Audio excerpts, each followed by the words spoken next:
What's your opinion on the reactions from people in communities like, you did this before Ferguson, right? Right. Do you think they'll react well to this? You think people there might take this a little not too well?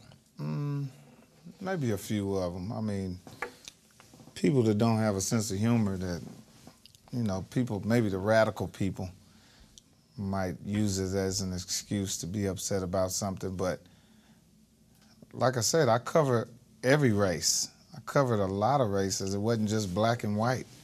I talked about Asians. I talked about Jewish people. I talked about everybody. So. I think it's good to laugh. Yeah, it is. Yeah. What was your reaction, though, to the Eric Garner case in New York when they didn't indict that cop? Yeah, I was upset about that. I mean, that was absurd. Yeah, that was just blatant, you know. And I mean, the whole time I was thinking to myself, like, can we get one cop? Can we have one guy go to jail? I mean, at least one of them.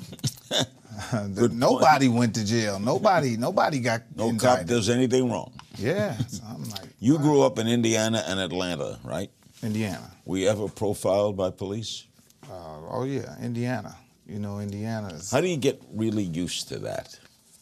That really would drive don't. me nuts. You really don't get used to it because it's something that, you know, even though you expect it, you still can never believe it. You know what I mean? Like, I expect for him to pull me over after I ride past him. But after he does it, you just like, I still can't believe it. And what does he say when you say, why did you stop me?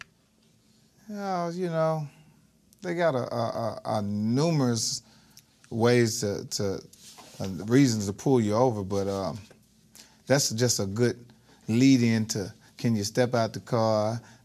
Do you have any drugs or guns? Sometimes police say, you have any drugs and guns? I said, no, I left them home, sir. They at home. If you want to follow me home. Do you ever think, as a black man in 2015, that we're still talking about race in America? It's been so many years since slavery. Yeah. Why is it still around? I mean, because as a black race, we've come so far but haven't went nowhere, you know, in a lot of different ways. You know, it's always been tough being African American in America, you know, and as a comic, as a wealthy black person, as a poor person, all the way around the board, you're constantly reminded that you black and that you are different. But we elected a black president twice. Do you think that might have inflamed it a little because it increased the hatred on the other side? No doubt. We was gonna get punished for that. We was gonna get punished for that. We screamed and hollered. I'll never forget my mother and auntie. They jumped all over and went crazy. Obama. And now you ought to listen to the black people now. They're like, oh, he said, let's get him out of there then. Get him out of there. Drug dealers ain't making no money in the hood. Watch new episodes of Larry King Now Monday, Wednesday, and Friday on demand on Aura TV and Hulu.